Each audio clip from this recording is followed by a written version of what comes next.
예, 안녕하세요. 최승윤 작가입니다. 오늘은 20에서 30년 후부터 대한민국에서 벌어질 갈등 구도에 대해서 이야기를 해보도록 하겠습니다. 자, 일단 이야기하기에 앞서서 제가 어떤 게 좋다, 나쁘다를 가르려고 하는 얘기가 아닙니다. 제가 제 채널에서 제 철학에 대해서 수없이 언급을 했듯이 예술가에게는 뭐가 선과 악을 나누는 것은 좋지 않은 일이라고 생각을 해요. 저는 단지 객관적으로 이 세상에 대해서 분석을 하고 예측을 하는 것이기 때문에 어, 뭔가 이렇게 좀 선악을 구분하려고 하는 이야기는 아니라는 것을 염두에 두시고 들어주셨으면 좋겠습니다. 자, 일단 결론부터 얘기를 하자면요. 미래의 우리나라의 가장 큰 갈등 구도는요. 자, 미래는 자녀가 있는 가구와 자녀가 없는 가구 간의 대립이 굉장히 심화가 될 겁니다. 그러니까 지금 있는 갈등들하고는 조금 다를 수 있겠죠. 근데 제가 지금부터 보여드리는 이런 통계 자료들은 사실은 믿을 자료는 안 됩니다. 왜냐하면요, 거의 모든 통계 자료들이 미래에는 좋을 것이다라는 것을 근거로 얘기를 했거든요. 자, 여기도 보시면은 고위 축에는 뭐 2026년에 우리가 출산율을 1명대를 회복한다, 1.4명대로 회복한다. 그리고 2004 이거 뭐 저희 축에도 2045년에는 1명으로 회복할 것이다. 2049년에는 늘어날 것이다라는 거를 추계를 하고 있는데요. 뭐 1년 전, 2년 전에도 마찬가지입니다. 내년에는 늘어날 거야. 내년엔 늘어날 거야 해서 통계 작성을 했었는데 불과 2년 전이랑 비교를 하더라도 우리가 0.1%가 더 떨어져서 지금 0.7% 네, 대로 떨어져 있습니다. 여기서 얘기하는 뭐 0.9%, 0.8% 네, 이것도 사실 뭐 희망회로를 돌렸다라고 볼 수 있겠죠. 아, 그리고 뭐 저도 사실은 아직은 아이가 없습니다. 자, 그래서 대충 보면은요. 자, 우리나라의 지금 중위 연령이 전국적으로 봤을 때는 지금 44세, 네, 44세 정도로 알고 있고요. 자, 통계를 보면은 미래에는 지금은 2020년도에는 서울에 네, 중위 나이가 43세 정도 되는데 2050년에는 55세가 된다. 네, 이것도 통계가 아마 많이 틀렸을 겁니다. 왜냐하면은요, 미래가 되면은 서울과 경기로 훨씬 더 집중 현상이 있게 될 거예요. 쉽게 생각해서 우리가 농촌에도 옛날에 비해서 젊은 사람들이 점점점 줄어들고 있잖아요. 그것이 더 가속화가 되는 거죠. 젊은 사람 입장에서 노인분들만 있는데 거기에 사실상 있을 이유가 잘 없습니다. 그런 것들이 계속 가속화가 되고 있기 때문에 뭐 가까운 데로 일본을 보더라도 우리나라가 지금 중위 나이가 40대 중반 정도 되는데 이미 일본은 50대가 됐거든요. 근데 도쿄에는 젊은 사람들 많아요. 근데 이제 지방으로 가게 되면은 젊은 사람들이 별로 없죠. 저도 확실히 이번에 도쿄 여행을 갔었을 때 도쿄 근교로 여행을 가니까 정말 젊은 사람들이 없더라고요. 자, 어쨌든 우리나라가 평균 연령이 50대로 넘어드는 때는 아마 한 10년 후 정도가 될 겁니다. 2030년이나 2030 몇 년 정도 되면은 우리나라 평균 나이가 50대에 접어들게 될 겁니다. 어쨌든 가장 안 좋은 것은 전남, 경북 이런 곳인데요. 이 통계치보다 제가 봤을 때는 더 안 좋을 거라고 생각을 해요. 자, 총 인구 구성비 자체가 지금 같은 경우에는 이 15세에서 64 인구가 대부분이지만 나중에는 15세에서 64 인구가 절반이 되는데요. 사실 이것도 크게 의미는 없습니다. 왜냐하면 15세가 우리가 생산 가능 인구로 여기서는 쳐 있는데요. 자, 생산 연령 인구가 15세부터 64세인데 이게 아니죠. 요즘에 사실 이 사람이 성인으로서 돈을 번다? 진짜 빨라야 30 정도부터입니다. 평균으로 봤었을 때. 남자들 같은 경우에는 더 늦은 나이도 있을 수가 있고요. 또 여성분들 같은 경우는 좀 비교적 일찍 돈을 번다고 하기는 하지만 그렇다고 하더라도 뭐 서구권 나라나 그런 데처럼 독립을 하는 경우가 별로 없고 집에서 독립을 해가지고 진짜로 뭔가 부양을 할 수 있는 그 정도의 능력이 있다라고 보면 평균적으로 30세 이상이라고 보는 게 맞습니다. 그리고 생산 연령 인구 자체는 2050년 정도가 되면은 64세가 아니라 75세 정도까지 늘어날 수도 있습니다. 실제로 능력이 있건 없건 나라에서는 국민연금을 부과하기가 힘들기 때문에 아무리 못해도 70세까지가 생산 연령 인구로 이 통계가 바뀌게 될 거예요. 30세에서 70세가. 자, 그런다라고 하면은 이 15세에서 64세가 아니라 30세, 현실적으로는 30세에서 70세 정도까지가 가능 인구라고 했었을 때 이 부양하는 그게 보시면은요. 내가 번 거에서 총 부양비를 얼마를 내야 되냐. 지금은 34.5%를 부양비로 부담을 해야 되는데 미래에는 뭐 서울이 제일 낮기는 한데요. 서울이랑 세종 같은 데가 82.9, 전국 평균으로 보면은 100 정도로 보면은 될 텐데요. 그냥 이거는 뭐 희망적인 걸로 보면 되겠습니다. 근데 정말 정말 희망적으로 봤었다고 하더라도 이게 지금 2배가 넘잖아요. 그렇지만 좀 더 희망적으로 봐서, 왜냐하면 미래에는 생산 가능 연령을 어떻게 제한을 하게 될지 모르니까요. 그냥 2배라고 치겠습니다. 네. 20년, 30년 후에 지금보다 부양하는 그 비용 자체가 2배가 넘는다라고 해보겠습니다. 자, 여러분, 우리나라가 세금을 적게 내는 나라로 생각이 되시나요? 저는 많은 이민 가신 분들이나 그런 분들이 뭐 이 나라에 오니까 세금을 너무 많이 낸다, 한국은 세금 안 내는데 라는 말씀을 많이 하시는데 그 얘기에는 어폐가 좀 있다라고 봅니다. 왜냐하면 젊었을 때나 아니면은 이렇게 세금을 별로 안 냈었을 그 소득 구간에 있다가 이렇게 미국이나 그런 데 가게 되면 소득이 좀 이제 좀 나이도 들고 뭐 능력도 있으면 소득이 높아지잖아요. 그러면 세금을 많이 내게 되는데 우리나라에서 돈 많이 벌면은 세금 많이 냅니다. 그리고 기본적으로는 자, 건강보험료를 우리가 10% 정도 낸다라고 볼 수 있겠습니다. 지금 현재. 그리고 국민연금 같은 경우에도 10% 정도를 부과를 한다라고 볼 수 있습니다. 물론 이거는 내가 어떤 식으로 재산을 벌고 뭐 이러는 거에 따라서 차이가 있어요. 국민연금도 상한선이 정해져 있기 때문에 어쨌든 간에 이 건강보험료와 국민연금 같은 경우에는 젊은 사람들에게는 다 비슷할 텐데 나는 병원도 잘 안 가고 연금도 못 받을 것 같은데 이런 걸 계속 내는 게 맞냐라고 생각을 할 텐데요. 어쨌든 간에 이미 우리가 내는 세금의 소득의 20% 정도를 여기에 뭐 젊은 사람들도 건강보험 혜택을 받고 뭐 이런 것들이 있기는 하지만 실제적으로는 노인들에게 들어가는 비용이라고 볼 수가 있겠습니다. 그러니까 제가 지금 다른 뭐 소득세나 이런 여타 세금까지 들어가면 복잡해지기 때문에 그거를 빼고 말씀을 드리는 거예요. 자, 근데 현실적으로 아까 봤었을 때 희망적으로 봤었을 때도 뭐 한 두세 배 정도가 들어가게 되는데 뭐 국민의 그 반대가 엄청나게 심하겠지만 아주 아주 희망적으로 봤었을 때 나중에는 소득의 20%가 아니라 40% 정도는 건강보험료와 국민연금으로 내야 된다라고 볼 수 있을 텐데요. 여러분, 이게 잘못 생각하시면 안 되는 게 내 전체 세금이란 얘기가 아닙니다. 예를 들어 내가 한 뭐 1억 넘게 낸다라고 하면은 1억 넘게 번다라고 하면은 내 소득의 절반 이상을 뭐 소득세랑 여러 가지 세금이랑 이런 건강보험료, 국민연금이랑 낸다라고 보시면 되는 거예요. 한 소득이 한 3억에서 5억 정도 넘어가면은 그 자기 소득에서 한 45% 정도를 내게 되거든요.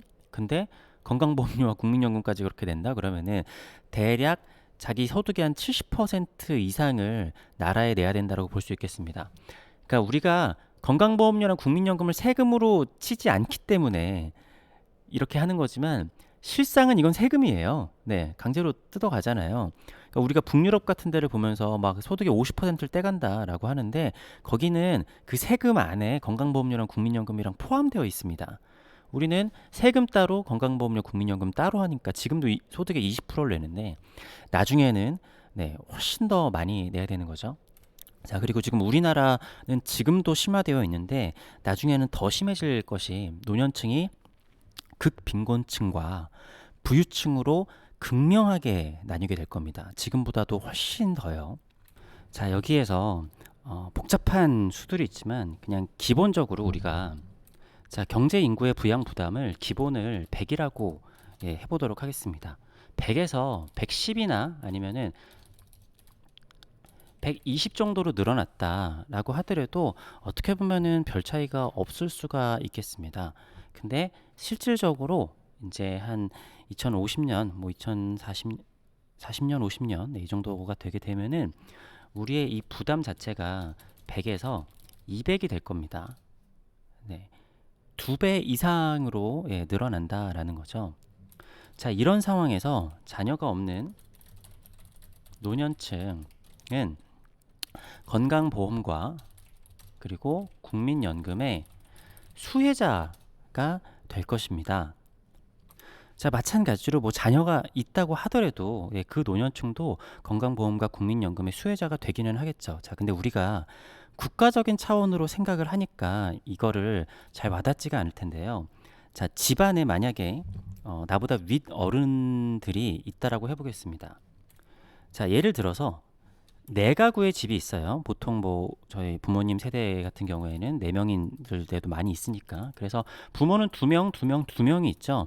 근데 여기서 뭐 고모나 고모부가 고모나 고모부는 좀 그렇군요. 고모가 그냥 결혼을 안 했다라고 해보겠습니다. 그러면은 여기다가 자녀를 둘둘씩 낳았다라고 생각을 해볼게요. 그러면은 그냥 고모 정도 하나가 이 사람들이 같이 케어를 하는 게 그렇게 어렵지는 않을 거예요. 그냥 우리 집에 뭐 결혼 안 한 고모가 있어. 네. 그런데 우리가 가가지고 이제 뭐 행사하거나 그럴 때도 다 같이 하고 가서 용돈도 좀 드리고 뭐 그런 것도 있겠죠. 근데 어쨌든 우리가 모시고 살지는 않는다고 하더라도 요 정도 부담은 그렇게 부담스럽지 않을 겁니다. 그냥 시족 사회라고 생각을 하시면 돼요. 우리나라 시스템이 지금 아니라 요렇게 되어 있는 작은 부족인데 그냥 결혼 안 한 고모가 하나 있다고 하더라도 힘들진 않을 거예요. 자, 근데 지금 현실로는요. 4명이 있다라고 하면은 둘에서 결혼을 했는데 아이를 안 낳은 사람이 있고요. 결혼을 아예 안 하는 사람도 있고, 사실 지금보다 이게 비율이 더 안 좋긴 한데, 자, 요게 지금 우리나라의 상황이라고 해보겠습니다. 그러면은 위에 6명을 이 둘이서 부양을 해야 되는 상황이 되는 거예요. 그러니까 내 부담 자체가 원래 기준 1이라고 하면은 거기서 조금 늘어난 정도가 아니라 우리가 지금 맞닥뜨릴 미래 자체는 우리 부모, 나 혼자서 우리 부모를 케어하기도 지금 버겁다라는 거죠. 왜냐하면 내가 혼자서 2명을 케어를 해야 되잖아요. 근데 이게 내 부모만 케어를 하는 게 아니라 실질적으로는 옆에 결혼을 안 하고 살았었던 친척 어르신하고 결혼을 아예 안 하고 결혼하고 아이를 안 낳은 친척 어르신하고 결혼을 아예 안 한 친척 어르신까지 내가 책임을 져야 되는 거예요. 그러니까 우리가 나라 시스템으로 보면 그게 잘 안 보일 수 있겠지만 이런 식으로 그냥 작은 시족 사회다. 작은 그냥 부족이다라고 생각하면은 이 정도로 부담이 늘어나게 되는데요. 그러면은 이 부모 입장에서 그냥 이 사람들이 자녀가 아주 많다. 비율이 그냥 하나가 더 정도 있다라고 하면은 그냥 야 우리 고모도 같이 좀 모시고 살아라라고 할 수 있겠지만 이 부모들 입장에서는 내가 죽을 똥 살 똥 고생해가지고 키운 자식이 부를 쌓지도 못하고 아까 말씀드렸잖아요. 내가 내는 세금 외에도 건강보험하고 국민연금은 필수적으로 늘어날 수밖에 없습니다. 이미 국민건강보험하고 연금도 옛날보다 비율이 늘어나고 있어요. 쟤네는 부도 쌓지 못하고 그냥 노인들 그냥 돌보고 하느라고 자기 인생을 다 허비를 하겠구나. 그래서 지금부터 그런 움직임들이 일어나고 있는데요. 국민연금을 내지 말자. 라는 여론들이 굉장히 많아질 겁니다. 국민연금이나 아니면은 건강보험 같은 경우. 뭐 지금도 있죠. 지금도 젊은 사람들은 어차피 난 돌려받지도 못하는데 라는 얘기도 있겠지만 미래의 부모 세대, 뭐 제 또래가 되겠죠. 이런 사람들은 내가 힘들게 자식을 키워가지고 경제 인구로 키워냈는데 왜 자식을 키우는 고생을 하지 않은 저 사람들까지 내 자식이 부담을 다 지어야 되느냐라고 하기 때문에 그 부모들도 난 국민연금 안 내겠다. 자, 자녀가 있는 노년층 입장에서는요. 나는 국민연금 안 받아도 된다. 내지 말자. 라는 의견으로 갈 가능성이 굉장히 높습니다. 그냥 우리가 언제부터 하나의 나라냐? 그냥 자식이 내 자식이 내 부모 부양하자. 사실은 옛날엔 그렇잖아요. 지금 이제 국가 체계가 만들어져서 그렇지만 그냥 자기 자식이 자기 부모를 부양을 하는 거예요. 그냥 자기 가족만 챙기자. 네, 이러한 여론으로 하자고 뭐 하는 얘기가 나올 가능성이 굉장히 높습니다. 자, 그러면은 반대 논리가 있겠죠. 근데 서로 사실은 아예 딴 세상을 살아왔기 때문에 사실 이 두 집단 간의 의견 차이는 좁혀질 수가 없습니다. 사실은. 자, 근데 자녀가 없는 노년층 입장에서는 나도 열심히 일했고 대한민국에 기여했고 나도 세금 내고 낼 거 다 했다 라고 얘기를 할 가능성이 커요. 그래서 요즘에도 그런 얘기가 나오고 있죠. 1인 가구에도 지원을 많이 해줘야 된다라는 얘기를 하는데 사실상 국가 입장에서는 그거는 그 뭐라고 해야죠? 효율이 좋은 얘기는 아닙니다. 국가에서 1인 가구를 지원해 준다라는 거는 1인 가구를 양성하겠다라고 하는 건데 그거는 국가의 굉장히 큰 재난이에요.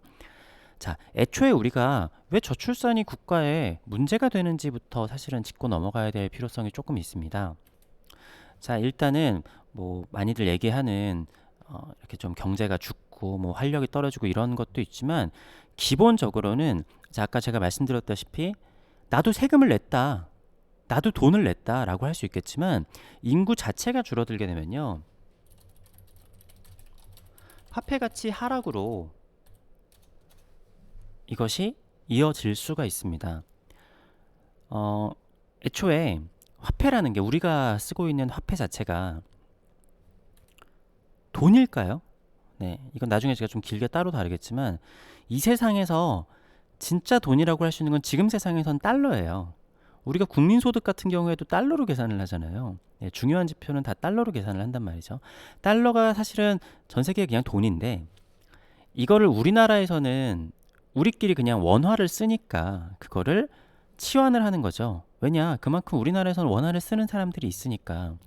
근데 원화를 쓰는 사람들 자체가 줄어들면 줄어들수록 다른 사람들이 굳이 원화로 환전을 해줄 필요가 없어요. 아직까지는 우리나라가 경제 규모가 되고 인구가 있고 하니까 뭔가 우리한테서 물건을 주고받고 하는데 원화로 환전을 해야 되니까 환전을 하지만 나중에 인구가 점점점 줄어들고 화폐에 대한 가치가 하락을 하게 되면은 사실상 지금까지 냈었던 뭐 나도 돈 냈어 세금 냈어 했었던 돈 자체가 아예 의미가 없어지는 일이 생길 수 있다라는 겁니다. 자, 이게 우리나라의 장래 인구 추계인데요. 자, 2070년대에는 3천만 명으로 떨어진다라는 얘기했지만 제가 아까 말씀드렸다시피 이거 희망회로 돌린 거라고 했죠. 네, 나중에 출산율이 1%대를 회복할 것이다라는 희망회로를 돌려서 이 정도인 거지. 사실 이때가 됐었을 때 2천만 명대를 찍을 가능성도 꽤 큽니다. 몇십 년, 그러니까 30년, 그러니까 한 4, 50년 만에 인구가 두 배로 줄어든 거죠. 반토막이 났는데 여러분들이 다른 나라 입장이라고 생각했을 때 한 3, 40년 만에 인구가 반토막이 났어요. 뭐 50년 만에. 그러면 앞으로도 그 추세가 꺾일 거라고 달라질 거라고 생각을 할까요? 예, 그렇지는 않겠죠. 그렇게 되면은 너네 그냥 달러를 쓰든지 위안화를 쓰든지 다른 그거에 편입이 되는 게 생기는 겁니다. 그렇기 때문에 우리나라가 출산율을 지키기 위해서 천문학적인 돈을 쓰게 되는 거예요. 그렇게 해서 출산율과 이런 인구를 지키지 않으면은 그냥 우리나라 돈 자체가 그냥 아예 가치가 없게 될 가능성도 있습니다. 하락 정도가 아니라 네, 아예 그냥 휴지 조각이 될 가능성이 있는 겁니다. 뭐 인구가 있지도 않고 좀 있으면은 인구가 아예 없어질 것 같은 나라의 화폐를 환전해줘서 뭐해요? 그냥 너네 그냥 달러 써 라고 할 텐데 그러면은 그 달러로 환전할 때 가치가 엄청 떨어지겠죠. 자, 여기서 그럴 수 있을 겁니다. 뭐 홍콩이나 싱가포르도 있잖아요. 이런 나라들은 작은 나라인데 인구가 그렇게 많지도 않은데도 굉장히 잘 살고 그러잖아요. 근데 홍콩과 싱가포르는 우리나라랑 다르게 금융업을 네, 금융업 중심인 나라입니다. 우리나라는 금융업 중심이 아니라 제조업 중심이잖아요. 우리에 있는 물건을 사기 위해서 걔네들이 우리한테 돈을 주고 환전을 해가지고 하는 것이기 때문에 뭐 아일랜드나 홍콩, 싱가포르 뭐 이런 나라들이랑은 굉장히 느낌이 다르고요. 그리고 인구 수 자체가 중요한 게 아니라 중요한 건 추세입니다. 추세. 네. 우리가 자산 시장을 볼 때도 뭐 절대적인 가치 그런 거 어떻게 알아요? 사실은 추세인 거죠. 네. 이게 떨어지느냐 올라가느냐. 근데 지금 우리나라의 인구를 보면은 이거는 너무나 확실한 추세입니다. 확실한 추세이고 제가 봤을 때는 회복할 기미는 없어요. 네, 이미 심리 자체가 뭐랄까 제가 이건 또 예전에 영상으로 말씀을 드렸지만 우리는 약간 세뇌됐다라는 식으로 정도로 생각할 수 있을 정도로 합리적으로 생각하면은 우리나라 사람들 대부분의 사람들은 네, 결혼해서 애를 안 낳는 게 합리적이다라고 생각을 할 겁니다. 온통 댓글을 봐도 다 그런 생각을 하고 있고 그리고 나라가 조정한 것도 있어요. 어느 정도 저출산에 대해서 좀 해결을 하라고 그랬더니 그거를 진짜 저출산에 쓴 거는 제가 봤을 때 없고 그냥 정치적인 목적으로 다 이용을 했습니다. 자, 이 상황에서 그래서 자녀가 없는 가구, 이제 뭐 1인 가구라든가 뭐 자녀 없이 그냥 딩크족으로 살았던 분들이 시위도 굉장히 많이 할 겁니다. 왜 우리를 케어해주지 않고 이렇게 하지 않느냐. 근데 물론 실제 나라를 우리가 심시티로 하면은 안 되겠지만 자, 아까 우리가 국가 단위를 생각한 거랑 마찬가지로 가구 단위를 생각을 했었을 때 인구가 줄어들고 있는 나라의 화폐 가치를 우리가 신경 써줄 필요가 없다라고 했죠. 그거랑 마찬가지로 자녀가 없는 가구나 자녀가 이렇게 아무튼 그런 가구들은 사실상 시간이 지나면은 없어지는 가구예요. 그러니까 대가 끊기는 거잖아요. 거기가 그냥 시간이 지나면 없어진다라고 생각. 이거 좀 어떻게 보면 되게 안 좋은 거고 저도 아직 아이가 없으니까.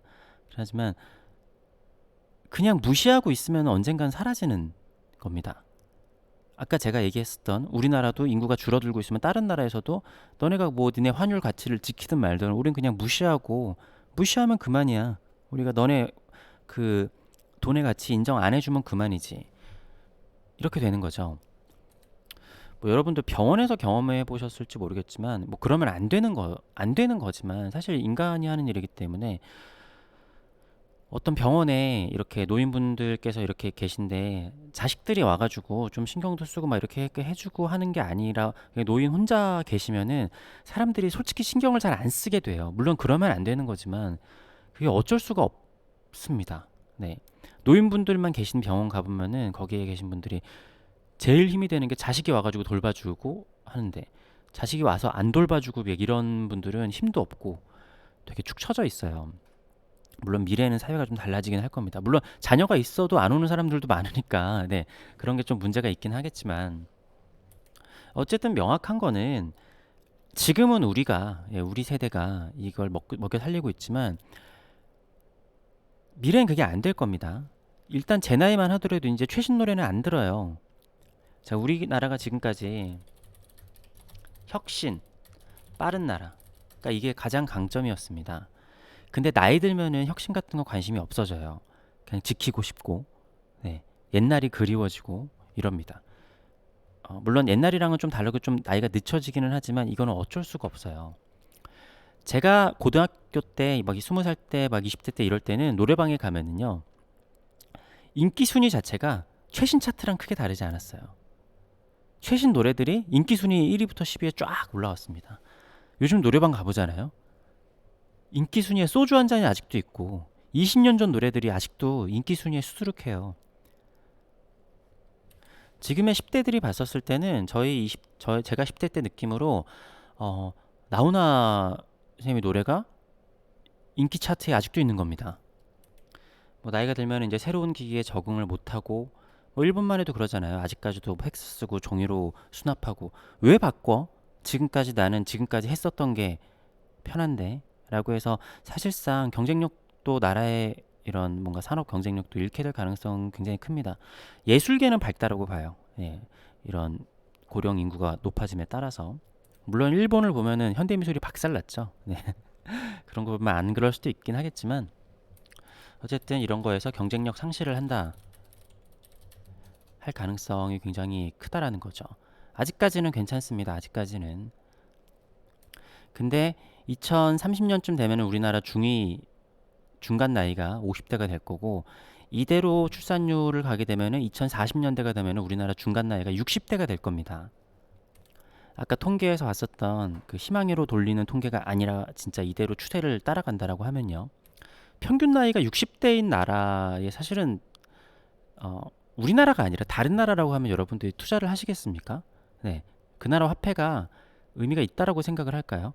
60대에서 끝나고 다시 내려오는 게 아니라 그것도 희망회로를 돌리는 거고요. 시간이 지날수록 우리나라 평균 연령이 70대가 될 수도 있습니다. 그러면 생산 가능 인구 자체는 그냥 실버 산업에 그냥 올인을 해야 된다라고 볼 수도 있을 텐데요. 그거보다 사실 더 무서운 거는 지역은 완전히 소멸될 가능성이 크고요. 어, 지역에는 외국인들이 그 자리를 차지할 가능성도 굉장히 큽니다. 그러니까 우리나라에도 우리가 이제 좀 소외되는, 그러니까 한국 사람들이 잘 안 가는 지역에 외국인들이 많이 몰려 사는 경우들이 많이 있어요. 그래서 이미 어떤 지역들을 가보게 되면은요, 그 한국 사람보다 외국인이 더 많은 네, 경우들도 많이 있습니다. 물론 귀화했다라고 하면 우리나라 사람들로 인정을 해줘야겠지만 우리나라 사람이라고 하면은 젊은 사람들은 무조건 서울 오는 게 뭘 생각해도 그게 답이에요. 네. 저만 하더라도 예술가는 서울로 와야 돼요. 우리나라에서. 네, 아니고서는 사실 진짜 어렵습니다. 그러니까 서울을 기반으로 뭐 지방 활동도 할 수 있는 거지. 이건 솔직히 얘기해서 우리나라에서는 서울 수도권에 살지 않으면 예술가는 답이 없어요.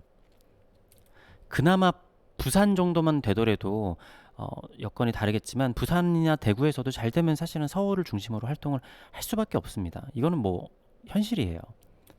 자, 어쨌든 우리나라 사람들이 빠진 지역에는 외국인들이 굉장히 많아지고 제가 몇 번 말씀드렸지만 지금 상태에서 우리나라 사람들만으로는 이거 영토 그러니까 이 출산율 인구를 막을 수 없어요. 네. 외국인들이 적극적으로 들어오지 않는 이상 사실상 굉장히 미래가 어둡다라고 볼 수 있겠습니다.